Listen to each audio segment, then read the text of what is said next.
அனைவருக்கும் வணக்கம். எல்லாரும் எப்படி இருக்கீங்க? நல்லா இருக்கீங்களா?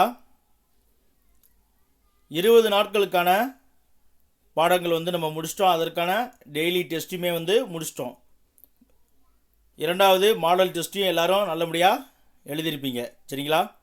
இப்போ நம்ம 21வது நாளில் இருக்கோம். 21வது நாள் நம்ம என்ன பாடம் படிக்க கொடுத்துருந்தோம் அப்படின்னு பார்த்தீங்கன்னா, சிந்துச்சமவெளி நாகரிகம் தான் கொடுத்துருந்தோம். 11th and 6th ஹிஸ்ட்ரியிலேருந்து நம்ம இப்போ 20 கேள்விகள் இந்த பதிவில் பார்க்க போகிறோம். சரிங்களா? முதல் கேள்வி போயிடலாங்களா? ஃபர்ஸ்ட் கேள்வி பாருங்கள். இந்திய தொல்லியல் துறையை நிறுவ உதவியவர் யார் அப்படின்னு சொல்லி கேட்டிருக்காங்க. ஆன்சர் பண்ணுங்க. ரொம்ப எளிமையான கேள்வி தான்.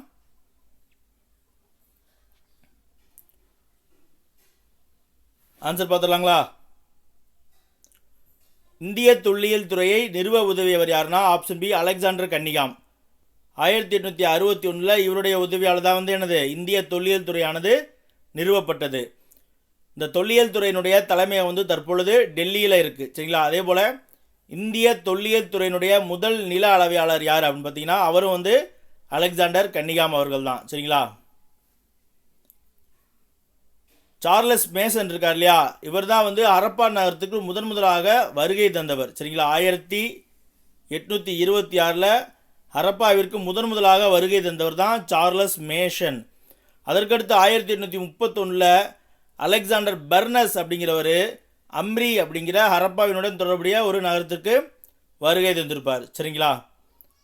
ஜான் மார்ஷல் பற்றி நம்ம பின்னாளில் பார்ப்போம். இரண்டாவது கேள்வி பாருங்கள். ஹரப்பாவிற்கும் மொஹஞ்சதாரோவிற்கும் இடையே பொதுவான அம்சங்கள் இருப்பதை கண்டறிந்தவர் யார் அப்படின்னு சொல்லி கேட்டிருக்காங்க. ஆன்சர் பண்ணுங்க.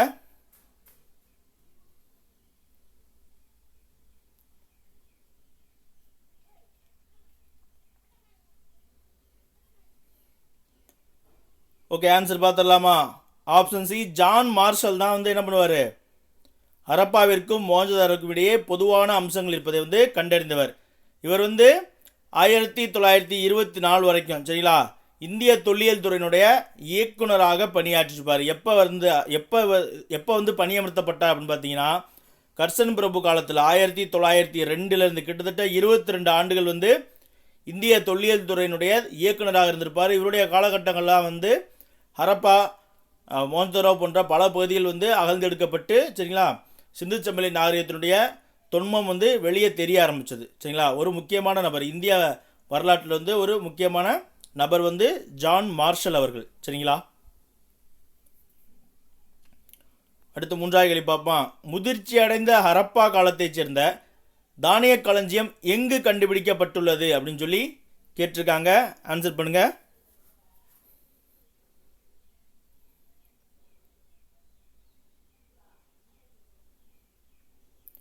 ஆன்சர் பார்த்துடலாமா?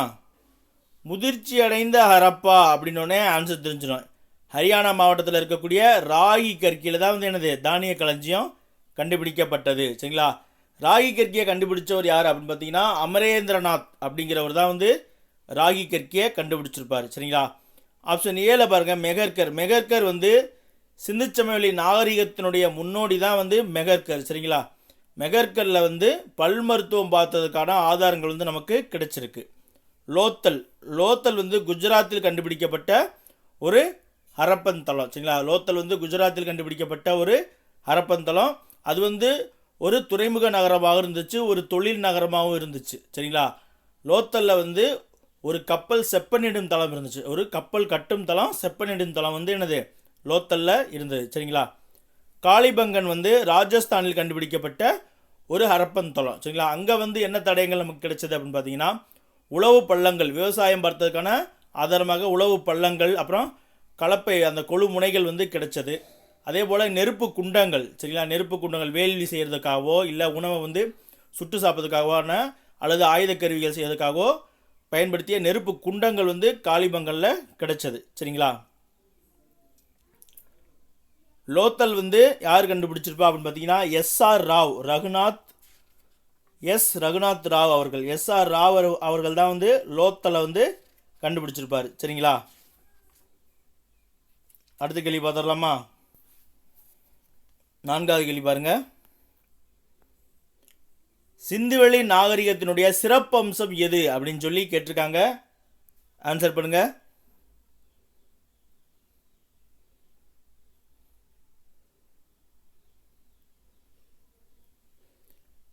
ஆன்சர் பார்த்துடலாமா?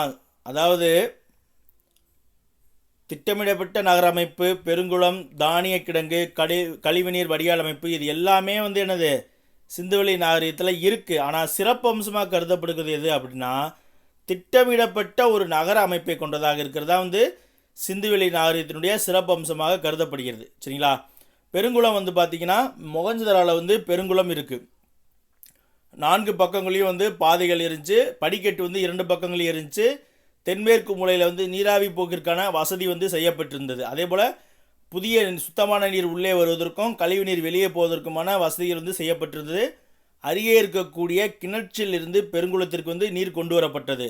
அதே போல் நீர் உறிஞ்சாமல் இருக்கிறதுக்காக இயற்கை தார், பிட்டுமன் அப்படின்னு ஆங்கிலம் சொல்லுவாங்க. தார் இருக்கு இல்லையா, தாருக்கு பிட்டுமன் அப்படின்னு சொல்லுவாங்க. அந்த இயற்கை தார் பூசப்பட்டிருந்தது. அதை இன்னொரு பேர் என்ன சொல்லுவாங்க, நீலக்கீல் அப்படின்னு சொல்லுவாங்க. நீலக்கீல் பூசப்பட்டிருந்தது. சாரி, தானிய கிடங்கு பார்த்தீங்கன்னா தானிய கிடங்கோட தரைத்தளம் பலகையில் போட்டிருந்தாங்க. சரிங்களா? உடன் ஃப்ளோரிங் பண்ணியிருந்தாங்க. பெரிய அறைகள் இருந்துச்சு. அதில் தானியங்கள் செமிக்கப்பட்டிருந்தது. அதே போல் தானிய வெடிப்புகளில் பார்லி, கோதுமை, பருப்பு வகைகள், திணை வகைகள் இதெல்லாமே கண்டுபிடிக்கப்பட்டது. கோதுமை இதெல்லாமே எங்கள் தானிய கிடங்கில் கண்டுபிடிக்கப்பட்டது. சரிங்களா? வடிகால் அமைப்பு பார்த்திங்கன்னா ஒவ்வொரு வீட்டிலுமே கழிவுநீர் வெளியே செல்வதற்கான வடிகால் அமைப்பு செய்யப்பட்டிருந்தது. அதே போல் புதை சாக்கடை, மூடப்பட்ட கழிவுநீர் வடிகால் அமைப்பு சிந்து சமவெளி நாகரிகத்தில் காணப்பட்டது. சரிங்களா? அதே போல் வீடுகள் ஒன்றிற்கு மேற்பட்ட அடுக்குகளை கொண்ட வீடுகளாகவும் இருந்தது. அடுத்த 5வது கேள்வி பாருங்க. சுமேரியாவின் அக்காடிய பேரரசிற்குட்பட்ட அரசன் நாரம் சின் என்பவர் சிந்துவெளி பகுதியில் எங்கிருந்து அணிகலன்கள் வாங்கியதாக குறிப்பு எழுதியுள்ளார்? ஆன்சர் பண்ணுங்க.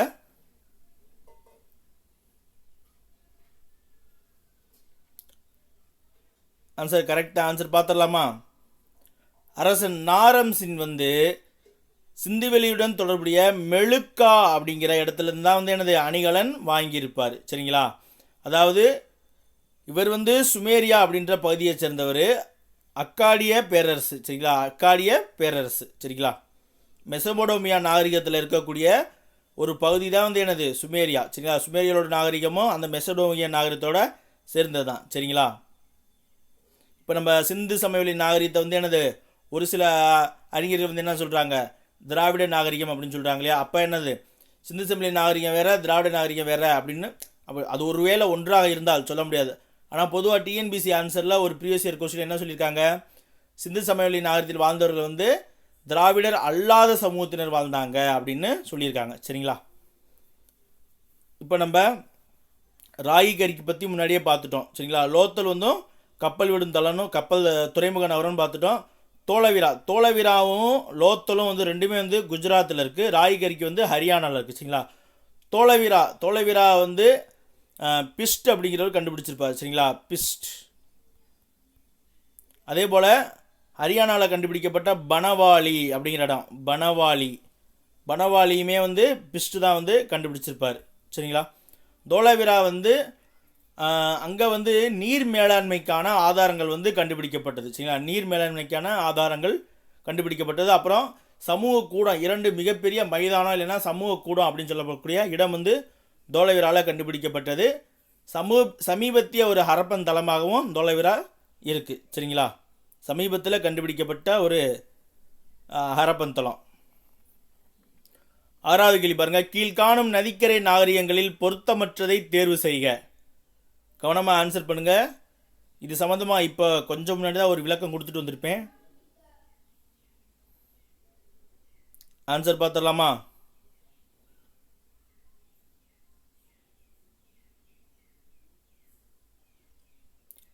ஆப்ஷன் பி தாங்க கரெக்டு. ஆப்ஷன் ஏ கிடையாது. சரிங்களா? மெசபடோமியா நாகரிகம் அப்படிங்கிறது தான் உலகிலேயே மிக பழமையான நாகரிகம். இதனுடைய காலம் பார்த்திங்கன்னா கிட்டத்தட்ட 6500 ஆண்டுகளுக்கு முந்தையதாக கணக்கிடப்படுது. 6500லேருந்து கால்குலேட் பண்ணுறாங்க. சிந்து சமவெளி நாகரிகம் கிட்டத்தட்ட 3300லேருந்து ஆரம்பிக்கும். 3300 to 2600 பொது ஆண்டு முன்பு. இது பொதாண்டு முன்பு 6600 மெசபடோமிய நாகரிகம். மெசபடோமிய நாகரிகத்தில் வாழ்ந்த மக்கள் தான் வந்து சுமேரிய மக்கள். சரிங்களா? அப்போ சுமேரிய நாகரிகம் மெசபடோமிய நாகரிகம் அப்படிங்கிறது கிட்டத்தட்ட ஒன்று தான். சுமேரிய நாகரிகம் சொல்லக்கூடாது, மெசபடோமிய நாகரிகம் அப்படின்னு தான் சொல்லணும். எகிப்து நாகரிகம், இது வந்து நைல் நதிக்கரை நாகரிகம். சரிங்களா? நைல் நதிக்கரை நாகரிகம். அடுத்து வந்து நம்ம சிந்து நதிக்கரை நாகரிகம், சிந்து சமவெளி நாகரிகம். அடுத்து வந்து சீன நாகரிகம், மஞ்சள் ஆற்றங்கரை நாகரிகம் அப்படின்னு சொல்லுவாங்க. இந்த 4 நாகரிகங்கள் தான் வந்து உலகிலேயே மிக முக்கியமான பழமையான நாகரிகங்கள். சரிங்களா? 7வது கேள்வி பார்ப்போம். முதல் எழுத்து வடிவத்தை உருவாக்கியவர்கள் யார் அப்படின்னு சொல்லி கேட்டிருக்காங்க. ஆன்சர் பண்ணுங்க.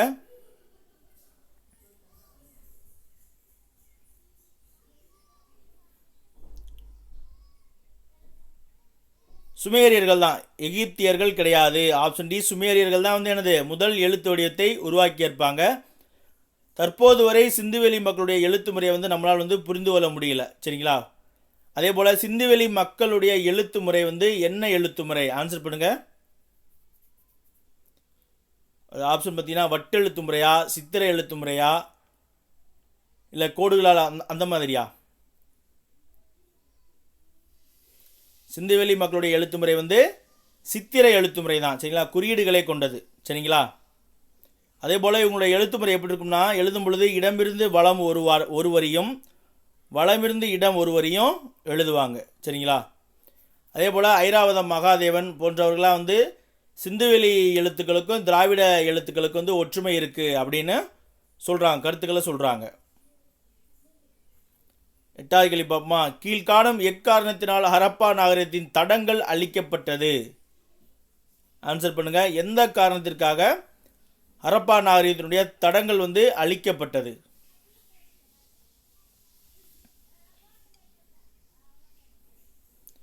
எஸ், ஆன்சர் கரெக்ட் தான். ஆப்ஷன் சி, ரயில் பாதை. ரயில் பாதை அமைப்பதற்காக ஆங்கிலேயர்கள் வந்து ஹரப்பா நாகரிகத்தினுடைய தடங்களை வந்து அழித்திருப்பார்கள். சரிங்களா? 1854 56 அந்த காலகட்டங்களில், 56 காலகட்டங்களில், 54 to 56 காலகட்டங்களில் லாகூர் டு முல்தான். சரிங்களா? லாகூர் டு முல்தான் ஹையர் ஸ்டாண்டில் போட்டிருப்பாங்க. லோயர் ஸ்டாண்டில் வந்து கராச்சி டு முல்தான் அப்படின்ற மாதிரியும் கொடுத்துருப்பாங்க. ஸோ அந்த பகுதியில் வந்து ரயில் பாதை அமைப்பதற்காக அமைக்கும் பொழுது அந்த பகுதியை வந்து இவங்க வேலைகள் பார்க்கும் பொழுது சுட்ட செங்கற்கள் வந்து கண்டுபிடிப்பாங்க. அந்த செங்கற்களோடைய மதிப்பு தெரியாமல் அதை வந்து ரயிலுக்கு இடையே போடக்கூடிய அந்த குறுக்கு கட்டைக்காக பயன்படுத்துவாங்க. பின்னாளில் தான் வந்து அதனால் வந்து அந்த ஹரப்பா தடங்கள் வந்து எனது சேதமடைஞ்சிச்சு. சரிங்களா? அடுத்து 9வது கேள்வி பார்ப்போமா. ஹரப்பா மக்கள் பின்பற்றிய வேளாண் முறை எது அப்படின்னு சொல்லி கேட்டிருக்காங்க. கலப்பு பயிரிடுதலா, தன்னிறைவு வேளாண்மையா, இடப்பெயர்வு வேளாண்மையா, இரட்டை பயிரிடுதலா?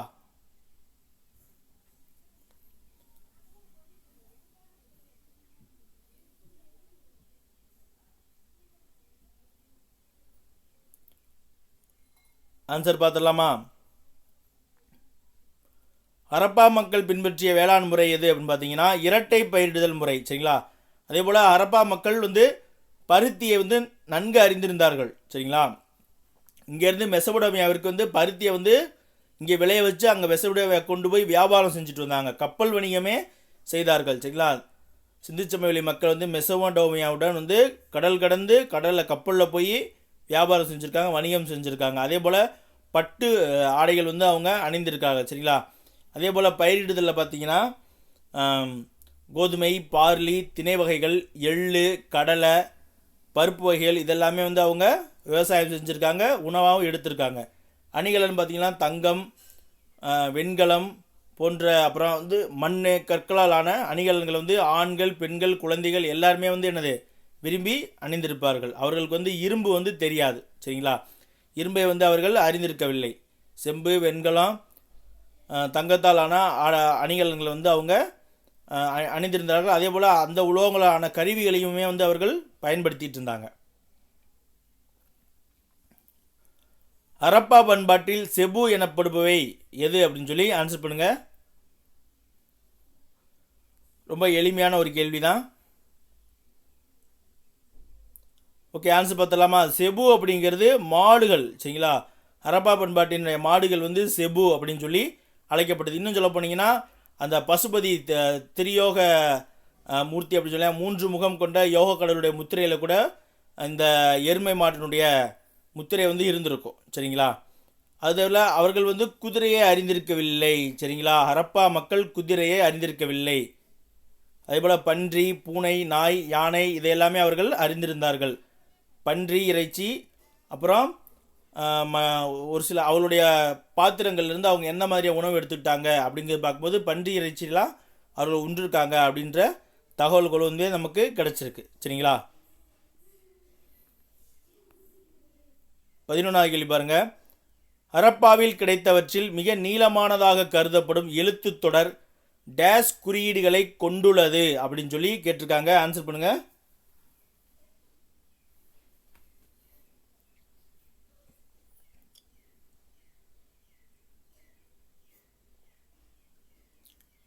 ஆன்சர் பார்த்துடலாமா?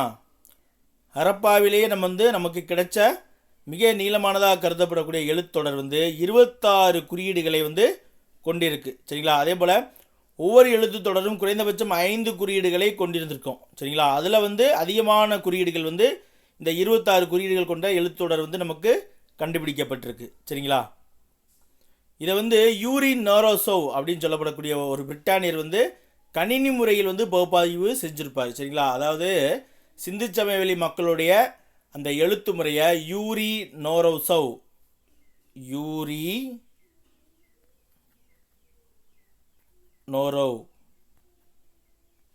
அப்படின்னு சொல்லப்படக்கூடிய ஒரு அறிஞர் வந்து என்ன பண்ணுவார், கணினி முறையில் வந்து பகுப்பாய்வு செய்திருப்பார்.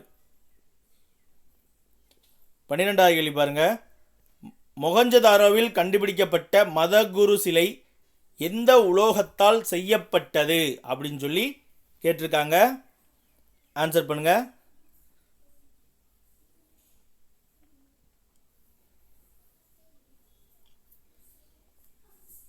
மதகுரு சிலை இல்லைன்னா அரசன் பூசாரி சிலை அப்படின்னு சொல்லுவாங்க. சரிங்களா?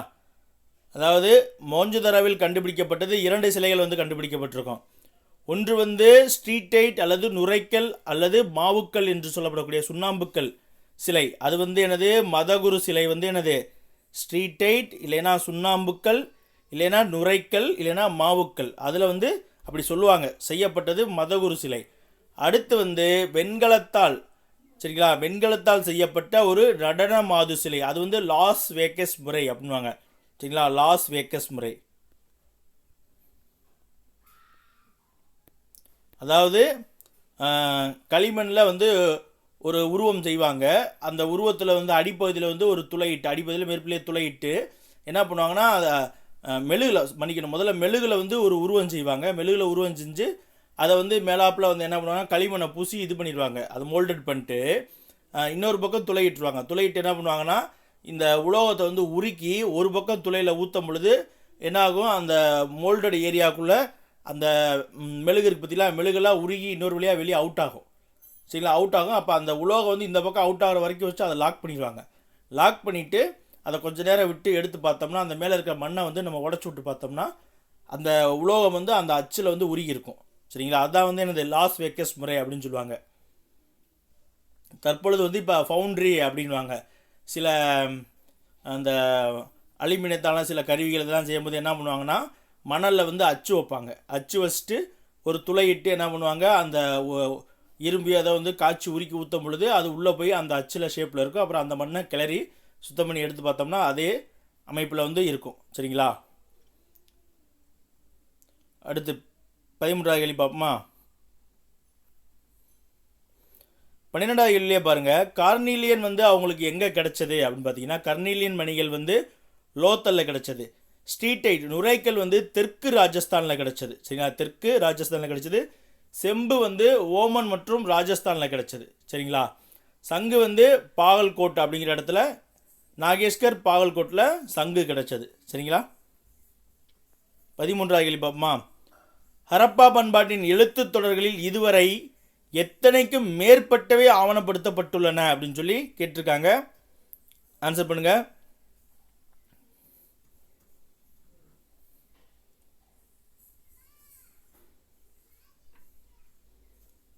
பார்த்துடலாமா? ஆன்சர் கிடைத்தான். கிட்டத்தட்ட 5000த்துக்கு மேற்பட்டவை வந்து ஆவணப்படுத்தப்பட்டிருக்கு. சரிங்களா?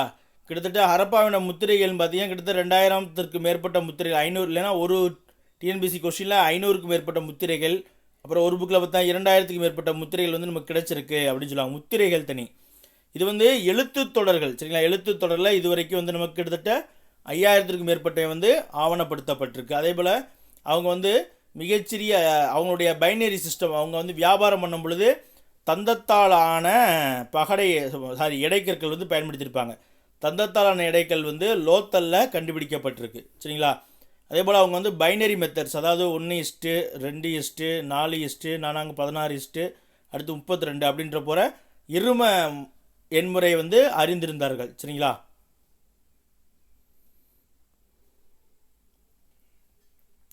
அடுத்து 14வது கேள்வி பாருங்கள்.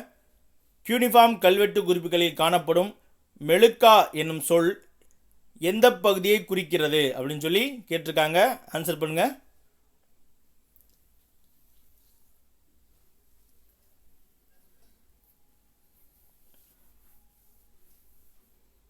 எஸ், ஆன்சர் கரெக்ட் தான். ஆப்ஷன் சி சிந்து.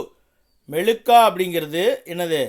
யூனிஃபார்ம் கல்வெட்டில் இந்த பெயர் வந்து குறிக்கப்பட்டிருக்கு. இந்த இடம் வந்து எதை குறிக்குது, இந்த பெயர் வந்து எதை குறிக்குது அப்படின்னு பார்த்தீங்கன்னா சிந்து பகுதியை தான் குறிக்குது, சரிங்களா? அதான் எனது நாரம்சி வந்து எனது அணிகள் வாங்கியிருப்பார் இல்லையா மெழுக்காலேருந்து, அது வந்து எனது யூனிஃபார்ம் ஆவணங்களில் கொடுக்கப்பட்டிருக்கு. அந்த மெழுக்கா தான் வந்து எதை குறிக்குதுன்னா சிந்து பகுதியை குறிக்கிறது, சரிங்களா? 15வது கேள்வி பாருங்க. ஹரப்பாவில் செய்யப்பட்ட ஜாடி பின்வரும் எந்த இடத்தில் கண்டெடுக்கப்பட்டது அப்படின்னு சொல்லி கேட்டிருக்காங்க. ஆன்சர் பண்ணுங்க.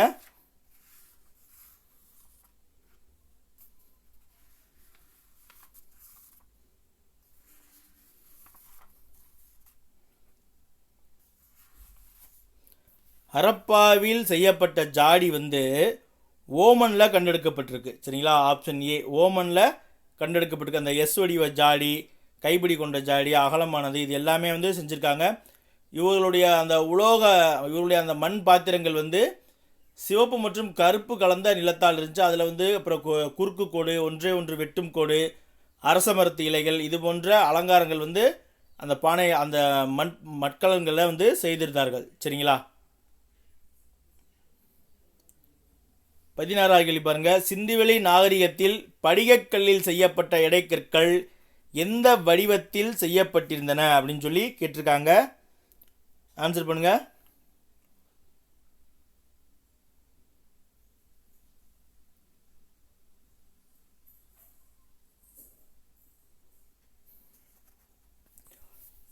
எஸ், ஆன்சர் கரெக்ட் தான். ஆப்ஷன் பி கனசதுர வடிவில் தான் வந்து எனது இடைக்கற்கள் வந்து செய்யப்பட்டிருந்தது. மேக்சிமம் வந்து படிகக்கல்லில் வந்து செய்திருப்பாங்க, சரிங்களா? அது மட்டும் இல்லாமல் அவர்களுக்கு கத்திகள், பிளேடு போன்றவை வந்து செய்யறதுக்கு பயன்பட்ட கற்கள் வந்து எது அப்படின்னு பார்த்தீங்கன்னா ரோரி செட், சரிங்களா? செர்ட் அப்படின்வாங்க, அதனுடைய பெயர் வந்து செர்ட். அது வந்து பாகிஸ்தானில் இருக்கக்கூடிய ரோரி அப்படின்ற பகுதியில் கிடைச்சதுனால அதை வந்து ரோரி செர்ட் அப்படின்னு சொல்லி அழைத்தார்கள். அதுதான் வந்து அவர்களுக்கு கூர்மையான ஆயுதங்கள், பிளேடுகள், கத்தி அதெல்லாம் செய்கிறதுக்கு அந்த கற்கள் வந்து பயன்பட்டது, சரிங்களா? அடுத்து 17வது கேள்வி பார்ப்போமா. ஒரு நகர பண்பாட்டிற்கான கூறுகள் ஹரப்பாவின் எக்காலத்தில் இருந்தது அப்படின்னு சொல்லி கேட்டிருக்காங்க. அதாவது ஒரு முழுமையான நகர பண்பாட்டுக்கான கூறுகள் வந்து ஹரப்பாவினுடைய எந்த காலகட்டங்களில் இருந்துச்சு அப்படின்னு சொல்லி கேட்டிருக்காங்க.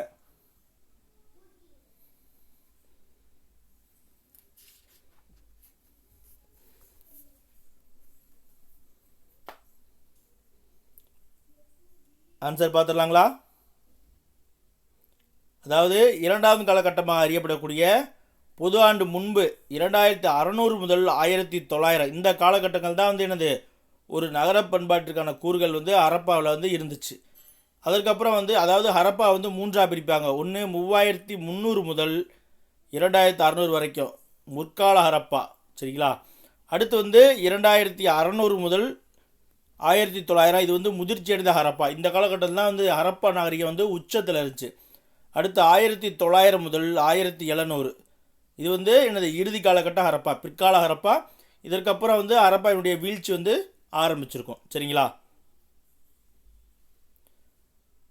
அடுத்து 18வது கேள்வி பார்ப்போமா. இடங்கள் சரிங்களா, ஹரப்பா தளத்துடன் தொடர்புடைய இடங்கள் இந்தியாவில் அதனுடைய மாநிலங்கள் கொடுத்துருக்காங்க. ஆன்சர் பண்ணுங்கள், பொறுமையாக வாசித்து ஆன்சர் பண்ணுங்கள். ஹரப்பா எந்த பகுதி, மொஹஞ்சதாரோ எந்த பகுதி, லோத்தல் டோலாவிரா எந்த பகுதி, அப்புறம் காலிபங்கன்.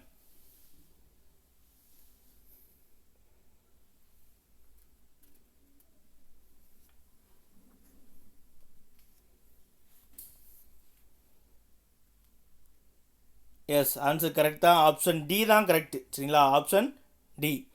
ஹரப்பா என்ன அப்படின்னு பார்த்தீங்கன்னா, ஹரப்பா பஞ்சாப் பாகிஸ்தானில் இருக்குது.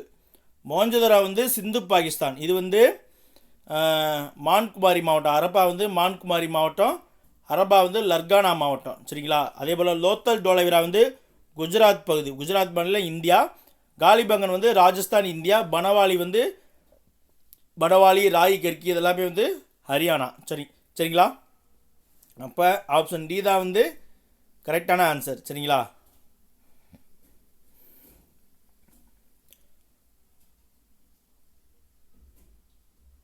அடுத்து 19வது கேள்வி பார்ப்போமா. ஹரப்பாவிற்கு முதலில் வருகை தந்தவர் யார்? ஃபஸ்ட்டு கொஷின் அப்பயே நான் சொல்லிட்டேன்.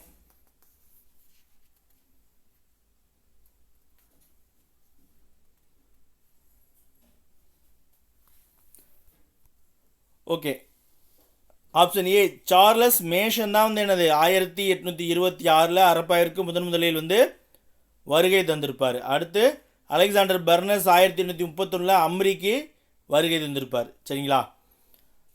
ஹரப்பா மக்கள் அவங்களுடைய கடவுள் வழிபாட்டு முறை அப்படின்னு பார்த்தீங்கன்னா, அவங்க இயற்கையை வழிபட்டவர்களாக இருந்தார்கள். அரச மரம் ஒரு முக்கியமான மரமாக கருதப்பட்டது சரிங்களா, தெய்வீகத்தன்மை கொண்டதாக கருதப்பட்டது. அது மட்டும் இல்லாமல் ஒரு முத்திரைகளை பசுபதி அப்படின்ற ஒரு கடவுளை அவர்கள் வணங்கினாங்க அப்படின்னு சொல்கிறாங்க சரிங்களா. யோகேஷ் அப்படின்ற மாதிரி, யோகி அப்படின்ற மாதிரி 3 முகம் கொண்ட முத்திரை சரிங்களா. அந்த முத்திரையில் வலப்புறம் இடதுபுறம் அப்படின்னு சொல்லி உருவங்கள்லாம் இருந்துச்சு சரிங்களா. அதாவது யானை, புலி ஆகியவற்றினுடைய உருவங்கள் வலதுபுறமாகவும், காண்டாமிருகம், எருமை ஆகியவற்றின் உருவங்கள் இடதுபுறமாகவும் இருந்தது. இது ஒரு டிஎன்பிசியில் கேட்டாங்க, அதனால தான் இந்த கொஷினை உங்களுக்கு சொல்கிறேன் சரிங்களா. மகாயோகி அப்படின்னு சொல்லுவாங்க, அது சிவன் தான் அப்படின்னு சொல்கிறாங்க. 3 முகம் கொண்ட ஒரு சுடுமண் முத்திரை கிடச்சிருக்கு சரிங்களா.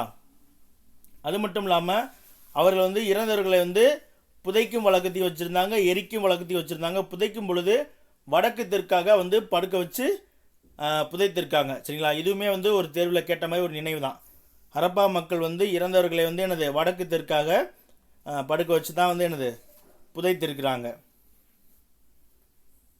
அதே போல் அவர்கள் மருத்துவத்திற்கு அப்படின்னு சொல்லி பார்த்தீங்கன்னா, கட்டில் அப்படின்னு சொல்லப்படக்கூடிய ஒரு மீனினுடைய எலும்பை மருத்துவத்திற்கு பயன்படுத்தியிருப்பாங்க. கட்டில், இது ரொம்ப ஒரு முக்கியமான பாயிண்ட். கட்டில் அப்படின்ற மீனினுடைய எலும்பை என்னது கண், காது, தொண்டை, அப்புறம் தோல் தொடர்பான நோய்களுக்கு பயன்படுத்தக்கூடிய மருந்து செய்கிறதுக்காக என்ன பண்ணுறாங்க, கட்டில் அப்படிங்கிற மீனினுடைய எலும்பை பயன்படுத்தியிருக்காங்க சரிங்களா. இது ஒரு முக்கியமான பாயிண்ட்டு. அப்புறம் முலாம்பழம் இருக்குது பார்த்தீங்களா, முலாம்பழமும் அவர்கள் காலத்தில் பயிரிடப்பட்டு அவர்கள் சாப்பிட்ருக்காங்க. அதே போல் பேரிச்சம்பழம், இறைச்சி, பால் இதெல்லாமே அவர்கள் ஆடு, மாடு, பன்றி முதலிய விலங்குகளோட இறைச்சி சாப்பிட்ருக்காங்க சரிங்களா. அதெல்லாமே அவருடைய அந்த பானை இருக்கு இல்லையா, அந்த மட்கலங்கள் அதுலேருந்து நமக்கு ஆய்வு செஞ்சு கிடைக்கப்பட்டது. லாஸ்ட் கொஸ்டின் பாருங்கள், சிந்து நாகரிகத்தின் காலம் எது அப்படின்னு சொல்லி கேட்டிருக்காங்க. ஆன்சர் பண்ணுங்கள்.